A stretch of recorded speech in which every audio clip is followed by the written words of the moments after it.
Today's guest will help you understand who you are. I know who I am. I know where I am, too. Not here. It's just etc. He's an old white guy, an author, broadcaster, and seminary professor who's sick of religion. And he's brought friends. Please welcome, etc. And we are etc. today. It's Steve Brown, etc. Without Steve Brown, I would, at this point, normally tell some jokes, but Matt didn't do his job and write me any. Hey, listen, man. The joke's on you. No, look. I used to write these jokes for Steve, but now I'm hosting. And when I'm sitting in, what I expect is to be able to walk in here like Steve does, totally unprepared for this program, have a bunch of jokes written out for me, and all the prep that I need. Yeah, and not read it correctly. Yeah, that's right. How am I supposed to ignore what you've prepared if you've never prepared anything? For you to ignore. You know, let's just make I don't have any jokes. Let's just make the introductions quick because we have so much cool stuff to talk about today. Matt Porter's here. He's not doing his job. We've got George Bingham, who is in charge. He's the president of Key Life Network. And I'm obviously not doing my job either. Just note, Matt, that's a check against him. I write intros for all the best-selling authors who host, so. Get out. We've got Zach. Hey, I'm trying to spice doing his own jokes. We've got Zach Van Dyke, our resident megachurch pastor. He's been mistyped on the Enneagram, and we're going to talk about that today. He's very relieved that he's not a 3. We've got Jinx and John in the little glass booth pushing buttons. We've got Kathy here, the soft feminine side of the program, and we've got a guest who thinks she's a 3. But there's nothing in here at all about baking.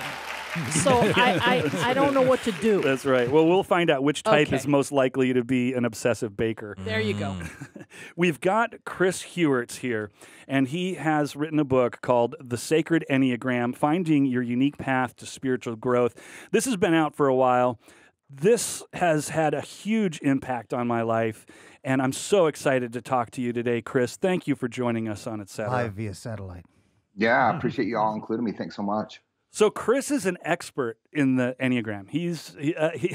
Ian Cron described him as a Jedi master of the Enneagram. Oh, wow. No wonder you like it. Yeah, that's right. There's a Star Wars connection. And so he studied under Richard Rohr, who I've brought up before on the program, love him. He's speaking all over the place. He's writing for publications like Christianity Today and Relevant Magazine. And so the Enneagram is what we want to talk about. And we want to start with a little bit of an introduction because I've encountered people who have just maybe been acquainted with it. They've seen it in passing. They see this diagram with these 9 points, and they're all connected by these lines. And they look at it and they go, I don't know, maybe is this some kind of new age thing? Or it's like, are we one line away from a pentagram here? And like, if I fill it in, I'm going to go to hell and it's a satanic thing or something. But so I just want to give a little bit of a background. What is this thing? And why is it such a powerful tool for getting in touch with your true self? And that's not just your type, if I understand correctly, but to spiritual growth, like Chris is talking about in his book, The Sacred Enneagram. So, Chris, you're the expert. Will you give us a bit of an introduction to this thing, maybe a little history, and just an overview? And how can people benefit from this? I think that's how I'd like to start. Yeah. Well, so there's a lot that we could sort of tease out here. The Enneagram, as we know it, is an ancient process teaching with a relatively new personality structure overlay. So when you talk about the Enneagram as a way of reading the, let's say the framework for the 9 human character structures or the 9 human archetypes for how personality presents, that's relatively new. That's just about 45 years old. What's interesting, though, is there could be thousands of years of history before the personality overlay And that's what's amazing. Regardless, what's happened is we've seen this really, and I think in an age of social media, when we've lost this sense of who we are, when we've tricked out who we want to be, when we project our own ego mythology into the world, I think the personality aspect of this is a kind of calling us back to home, like you said, our true self, our essence, our soul's creative purpose for being. So you're right. It looks super evil, like 2 pentagrams having sex. Little pentagrams coming off of that. Little pentagrams. It's a circle with 9 points wrapped around it, and each of these points in the Enneagram of personality represents one of the ways that we've sort of wrapped up a set of coping addictions around our childhood wounds so that we don't have to tell ourselves the truth about who we really are. And that's what we present as personality. And personality, as we know, is a mask. It's a mask that we wear so that we don't have to look inward. It's a mask that covers up what's beautiful and truest about us. And it's actually a fairly developed skill set. We spend our entire lives perfecting our personality, curating it, making it more presentable, acceptable. And so when you come to the Enneagram, what you're coming to is a way of actually learning to sort of unfasten this mask. You're coming to this sort of compassionate sketch of possibilities for who we can become when we say yes to who we've always been. And so fundamentally, it's a tool of remembering. It's remembering our essence. And that can be really scary. I've heard that when you go through the typing process, and maybe we can talk a little bit about that, that the negative aspects of the type, if whatever types negative aspects really get under your skin and you go, ugh, I really don't like that. Like that might be your type. Is that accurate?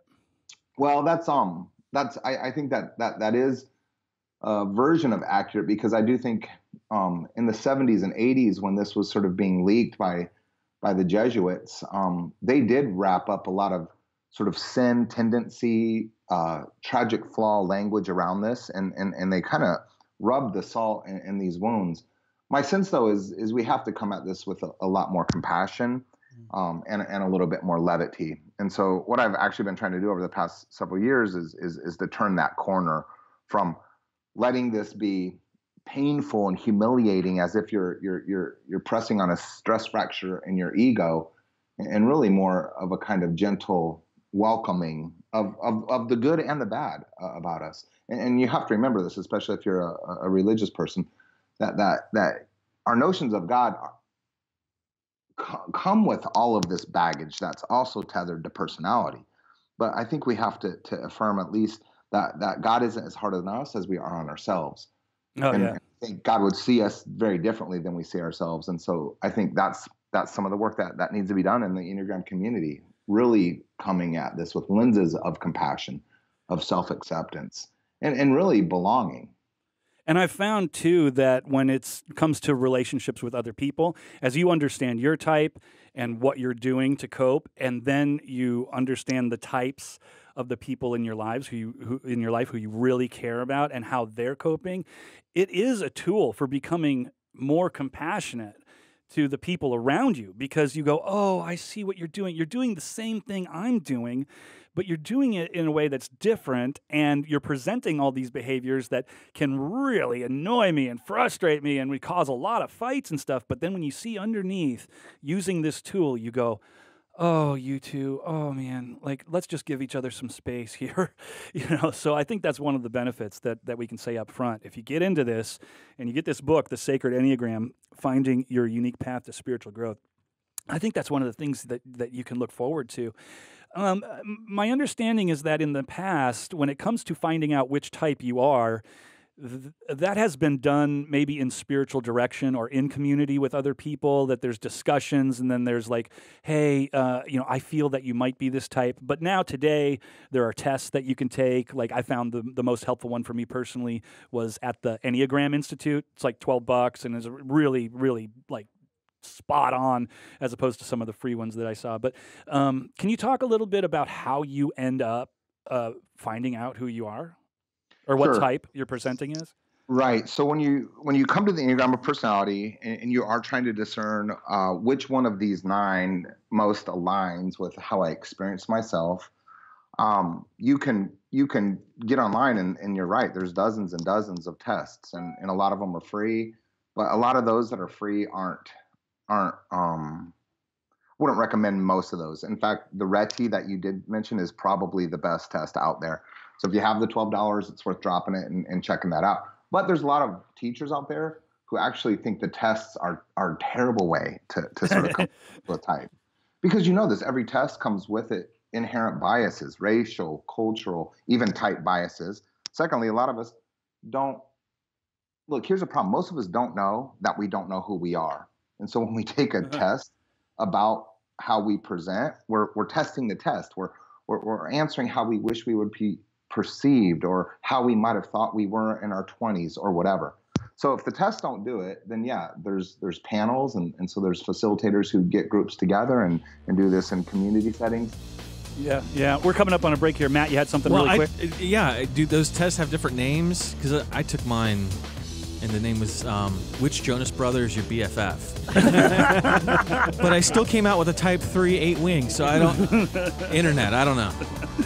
Well, we're going to dive into this, and on the other side of the break, we're going to go through the 9 types and just say, all right, this is what this is. This is a negative, and then in health, this is a positive. We're just going to give you the overlay of this and dive in with Chris Heuertz, the author of The Sacred Enneagram, Finding Your Unique Path to Spiritual Growth. This is so exciting. I love this stuff. Stick around. It's etc. Steve Brown, etc. Without Steve Brown, we're sorry.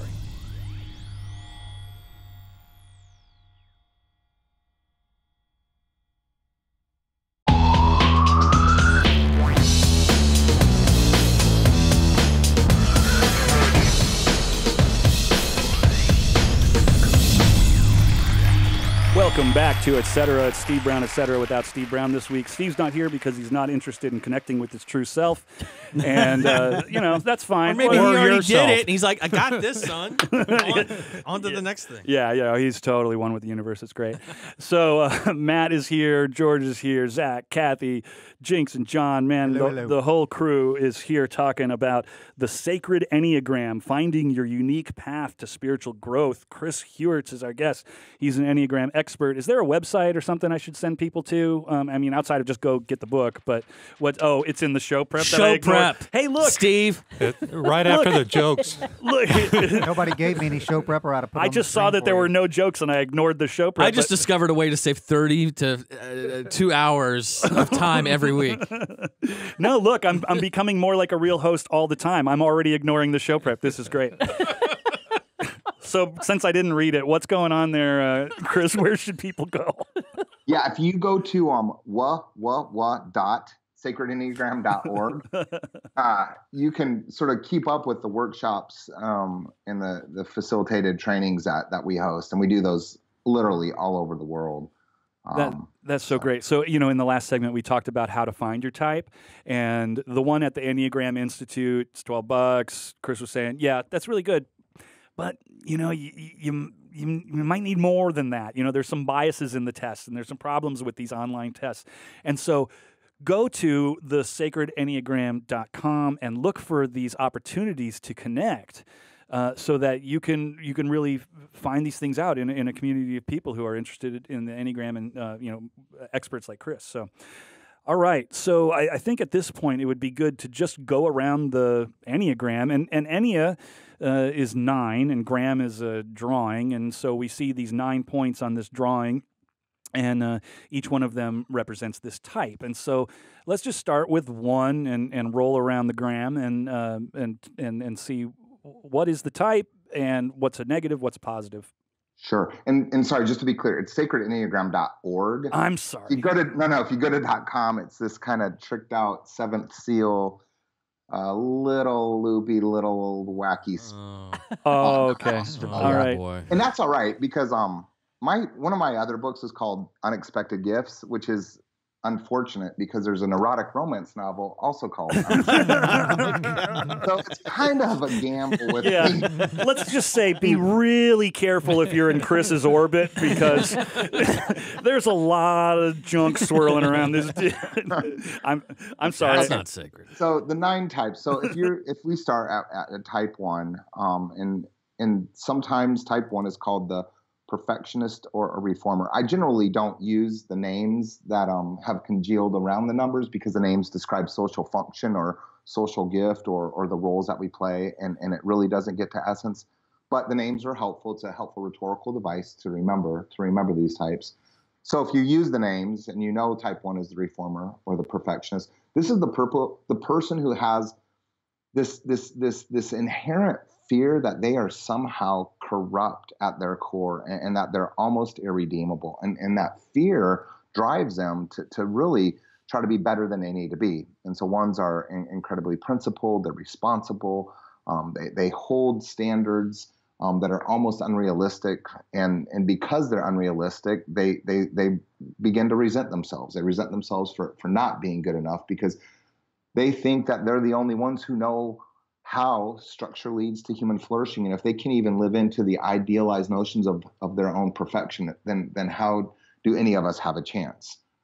So if your partner's a 1, or if you're a 1, you have to learn to be compassionate to yourself. You have to really dial down this fierce and tremendously developed inner critic. You don't have to sort of concede always to the oughts and shoulds that drive you, and you have to find something beautiful about your own flawedness. Right? If you're 2, this is sometimes called the helper or the giver. These are the warm embrace and the most nurturing of all the types. They make room for everybody in their hearts. They know what we want and what we need before we even do, and they're already hard at work solving these needs, making themselves available, and they're generous. They really self-abnegate. They give themselves away at their own expense. And this is what they think is loving. But you see, this comes from a fear of not being loved. And sometimes we say more specifically, not being loved for who they are, but love for what they give. And so this becomes a compulsion, and it's often misunderstood as being manipulative. It's often misunderstood as having ulterior motives. And so if you're 2, you have the hard task of learning to love yourself, of learning to ask for what you want, and then letting us also meet your needs, which is devastating to a lot of 2s. Can they also end up being kind of bitter because people aren't appreciating all that they're giving? So this is where you see the 1's resentment sort of fading into the 2, and this is why we say that the numbers adjacent to everyone around the circle are the wings. It's kind of a color wheel. They bleed into that. And so that resentment from 1 falls into a kind of, it's a kind of denial of their own needs and a presumption that we're going to know how to meet them. But it also does lead to really some pain in relationships, and less self-resenting and more resenting of others for not knowing how to meet each other's needs. Okay, now we're going to move to 3, and we know that Zach was mistyped as a 3. He really was upset that he was a 3 for a while. I mean, I've been thinking I was a 3 for years, and I'm so nothing wrong, Matthew. Matthew is a 3, and which one are you now? I'm a 7. Yeah, typical 7. Okay, all right. All right. So tell us about the 3. That's just what a 7 Tell would us say. about what Zach's not. Sorry, my dog is losing his mind in here. So the 3 is sometimes called the perfectionist or the achiever. This is, in the old days, the need to succeed, right? So if the 1 is the need to be perfect and the 2 is the need to be needed, the 3 was the need to succeed. But you see that's such a diminishment of what's beautiful about the 3. In fact, this is a bummer for 3s, right? The 3s are said to be the most disconnected from their own hearts. And so there's a kind of hollowness there that they're trying to fill. And that's what drives the notion of success. As children, they wanted to connect to their hearts. And rather than actually allowing themselves to fall into and align themselves with love, they went for the lowest hanging fruit, the easiest hit, the quickest fix, which was recognition, affirmation, being seen and rewarded. And that became sort of a muscle memory that becomes an addiction. So the 3s are afraid that they don't have intrinsic value or worth. And that's why they align themselves with with being the best at everything they can, winning, being first, because they think that if they can become more valuable, then in the end, they'll be more lovable. And so you see poor threes, even though they're super low key, they're incredibly quietly competitive. They don't want anybody to have the sort of show notes on their lives. They're the most obvious. They're the most obvious that they want to be loved. They go after it. Okay, when we get back, we're going to pick up with the 4. I'm a 4, the most special of all the types. The whole segment will be. In fact, I don't think we're going to get to the other types. I'm really sorry. Get the book, The Sacred Enneagram, Finding Your Unique Path to Spiritual Growth, because the rest of the program is going to be about me. Thank you. I think you're going to enjoy it more than all the other types. We've got Chris Heuertz. He's our guest. Thank you so much for joining us. Go to thesacredenneagram.org. And when we get back, the 4. I just can't get it out of my head. It's so special.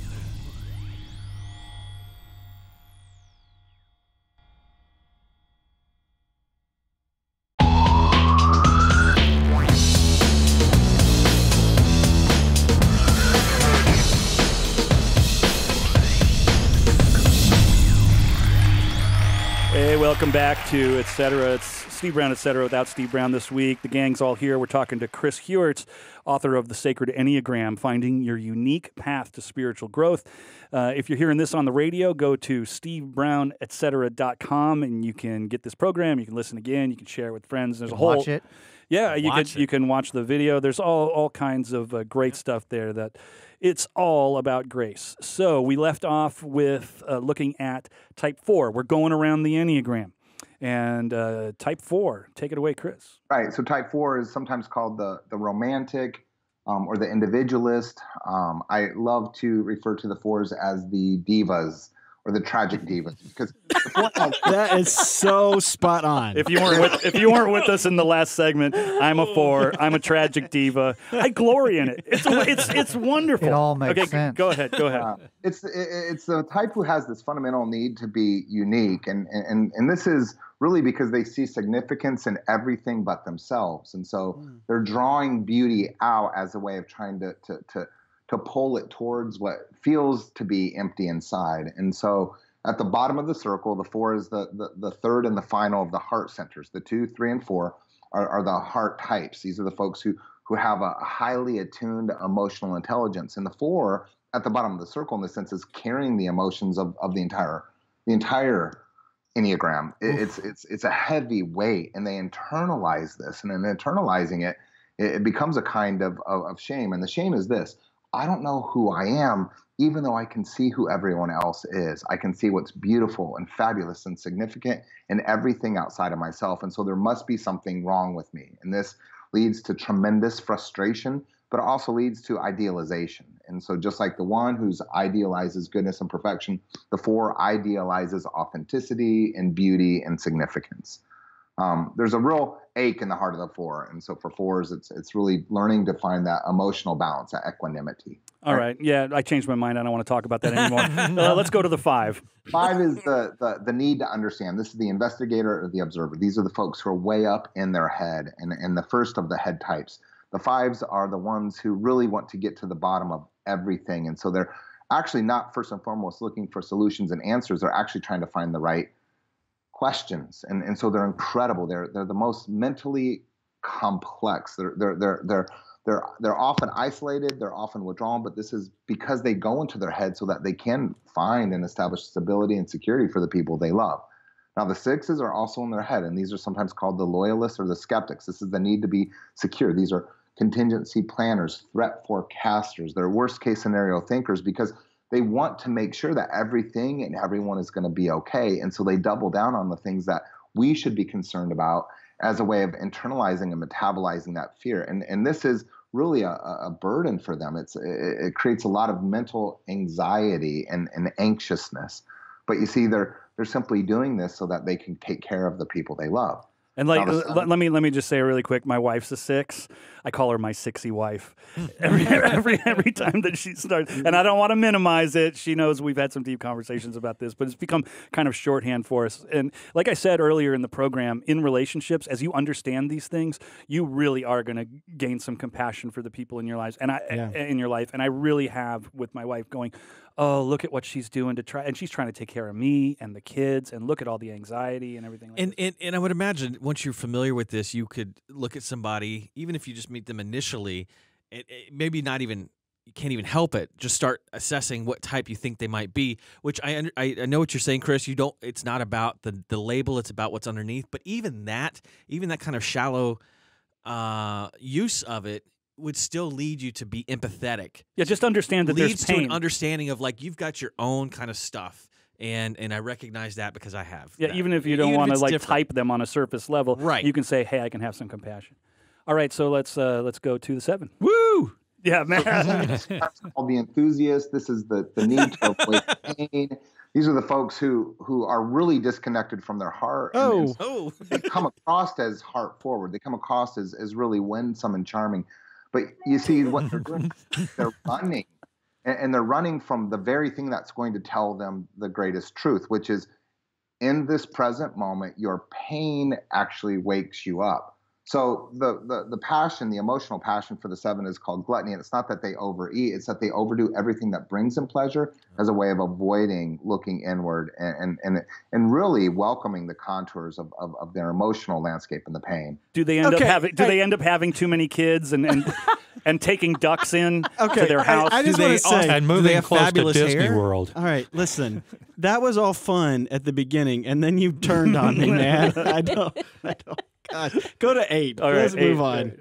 So 8 is the challenger, the need to be against. These are the pure contrarians. They're the biggest bullies, but they hate bullies because they have, in their childhood, an accelerated sort of loss of part of their innocence. And so they don't do well with their vulnerability, but they come across as if they're the meanest, toughest, biggest people out there. And the truth is they're just the tenderest little kids. They're vulgar, they're foul, they're inappropriate, and this is how they test the ice. If you blow them off, then they've already done. Oh wait, hold on. I'm sorry, the music is interrupting you on the way out, and I can't hear you. It's kind of some kind of weird Skype thing. But we're gonna wrap up the 8. Kathy, it sounded like that hit a nerve, huh? Oh, please. This is fun to think about until you start really talking about it. I haven't had this much fun since I know. last time I went to the dentist. No, but remember what we talked about earlier, that you can get lost in that kind of negative thing, and but it doesn't have to be that way. It doesn't have to be condemning. There is, like the book says, a path to spiritual growth. So we're gonna wrap up the 8. We're gonna talk about the 9 real quick, and then we're gonna talk about what does spiritual growth look like when you have the Enneagram as a tool. And it'll be happy? We'll see. The Sacred Enneagram is the name of the book. Chris Heuertz is our guest.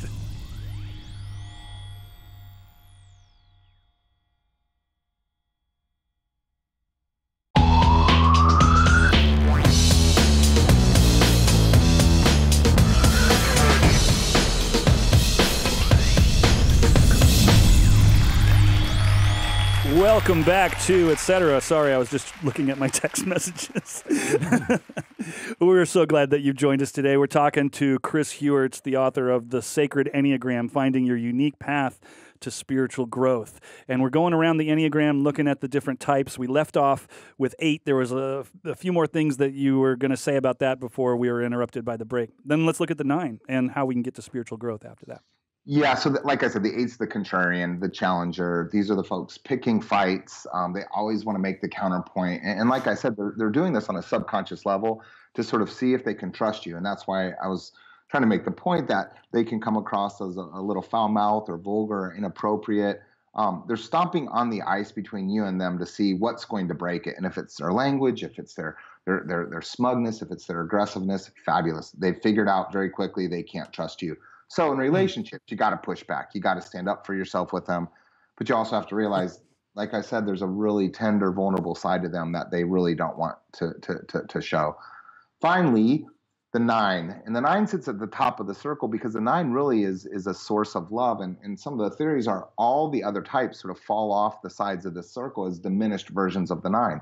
The 9 is sometimes called the peacemaker, the mediator. 9s are incredible arbitrators. They're incredibly understanding. They really want to harmonize and knit the world outside themselves together, but this is really a way of keeping themselves asleep to what needs to be harmonized inside themselves. And so there's a kind of self-forgetfulness here where they really sort of take on the opinions and positions of everybody else or understand them better than they would understand their own. And they don't want to rock the boat and they don't want to cause any problems. And so their communication style is full of suggestions and it's really low key. But man, 9s are a kind of quiet, stubborn, and there's a really, really developed strength in there when they can wake up to who they are and when they can make what's important to them important to other people.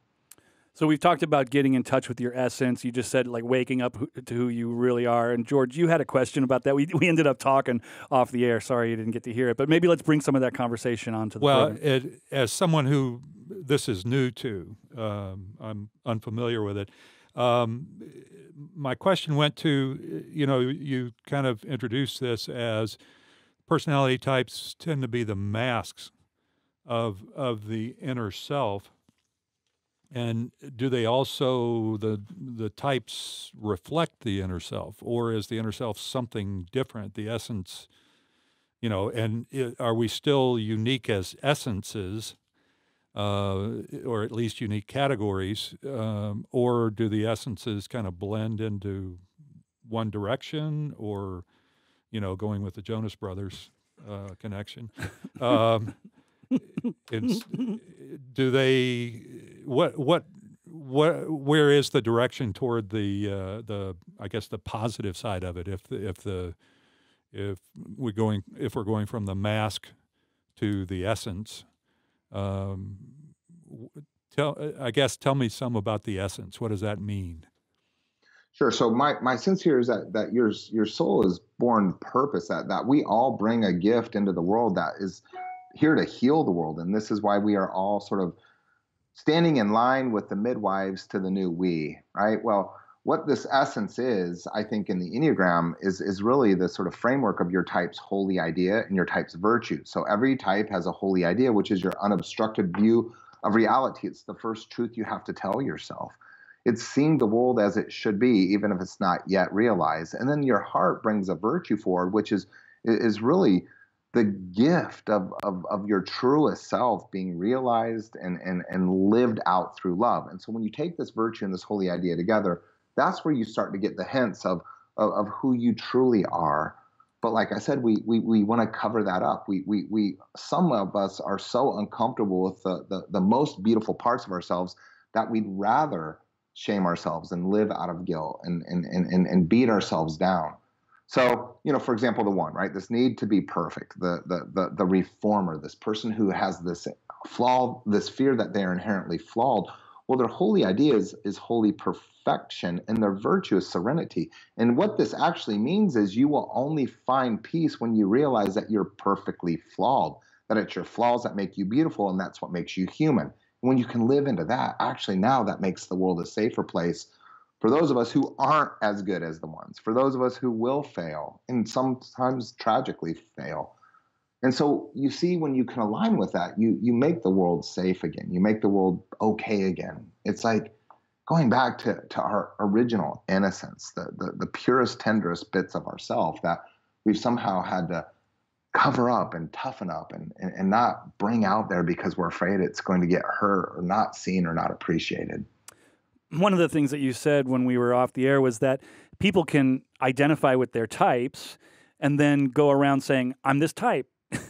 That you said the people go around with their Enneagram mugs or their Enneagram necklaces and say, this is me, this is me. And there's a danger to that. Can you speak to that, please? Right. So what we mean by type is really the collection of attributes that show us what this character structure is made up of. It's the frame that it all rests within. But you see, what type is it's what keeps us disconnected from essence. So one of my teachers, Sandra Maitre, basically says, type is the prison where we've incarcerated our truest selves. And you know what? I joke around, but it's like Some of us actually turn that prison cell into home. We decorate it. And that's what I mean by polishing the personality. Sandra Matry basically says the work here is to turn the cell's walls transparent so that our essence can shine through. And you see, that's the real inner work that we need to do. That's loosening the addictive grasp that personality has on us, and that's aligning with love. And I think that's what we all want. But there's something about us that resists it. And there's something about us that feels pretty comfortable in that cell. We want to live in the doghouse. We don't want to roam free in the yard. So that's on us. And if you love your type, that's great. That's the first step of compassion. But you have to see and live beyond type to reconnect with that truest part of your original innocence. Yeah, it's not like going around going, hey, look at my cell. Isn't it beautifully decorated? So we just have a short amount of time here. I don't know if we can get into this, but I've seen this whole essence thing for me personally in my own Christian faith, and with the emphasis that we have here at Key Life on God's radical grace, this love that you've talked about, this total acceptance, and that leads to, hey, I can accept all these things, as all working together for good. Is it accurate to think of, from my perspective, the essence as union with God? Well, I mean, I think if you can understand that when you align with love, and if your notion that God is love is one way of getting there, yes, for sure. But I also think that you have to sort of learn to love yourself. And I know that there's all these sort of conflicted notions of how divine are we? Is there a divine spark within us? I'm not suggesting that we are God and God is us, but I do think that aligning with love is how we All right, cool. Well, we got interrupted by the music again. Align with love. I think that's a great way to wrap this thing up. Chris, thank you so much for taking the time to join us today. Because of the music, we won't be able to hear how great it was to be with us, but but we are so thankful. Really, thank you for your work. Thank you for this book. It's made a huge impact on my life, and I can't recommend it highly enough. You got to get this book, The Sacred Enneagram, Finding Your Unique Path to Spiritual Growth. Chris Heuertz. Get this program at keylife.org. Share it with everybody you know. We'll be right back with more, etc.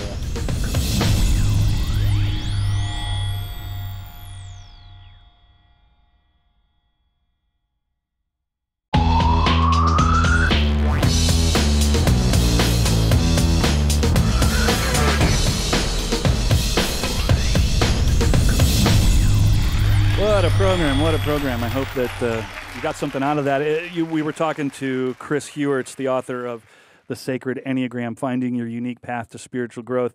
It was a real quick overview of this thing. I mean, we blew through the types, and I hope you found something helpful just in what we talked about. Maybe just intrigued enough to look into it. But I want to kind of pick up where we left off in that last segment. This idea about going with love. I mean, that's really what we're all about here at Key Life. We're about trusting love, trusting that we're seen by God as 100% acceptable and beloved, and He is for us, and He's our protector when we're busy with our types and our ego mythology, trying to do the job ourselves. And there's just something about that acceptance and that rest. And, in the context of everything that we do here at Key Life about grace, I mean, I really think that gives us a great framework for looking at the Enneagram. Have you found that personally? Yeah. And Matthew was saying this during the break, but, the whole idea of this, these types really being what's covering pain. At some point, something painful happened, and we said, all right, that's not going to happen again, and we covered ourselves with that. I think where I have felt so much freedom is knowing that as much as I've tried to cover that up, that Jesus sees beyond the mask, right? And He sees that core pain, and He still chooses me, right? He still loves me. And so all this that I'm trying to cover so that I'm loved by others, so I'm loved by the world, so that I can even love myself, to know that we have a God who gets past all that and says, no, you're still lovable, even in the most truest part of you. And that sin and pain that you're trying to cover actually isn't what's most true about you. It's not what I had in mind when I thought you up. It's what's done damage, but it's not ultimately who I see you as. And so for me, the Enneagram has opened up my eyes to really face like that thing that I've been trying to avoid facing, and know that I have a God who still pursues me, still wants me. So if you're bogged down in guilt and you're bogged down in shame, we heard those words throughout this interview. You know that's the place, of guilt and shame, and then also the pain and the self-protection. That's actually the gift that if you enter into that, find the roots of it, and see this truth that Zach was just talking about, that it really is a path to spiritual growth and freedom. Good stuff. Kathy, who's next? Next week, we're going to talk with Scott McKnight, and this ought to be interesting. You might want to practice up in your reading habits this week because the book is titled Reading Romans Backwards.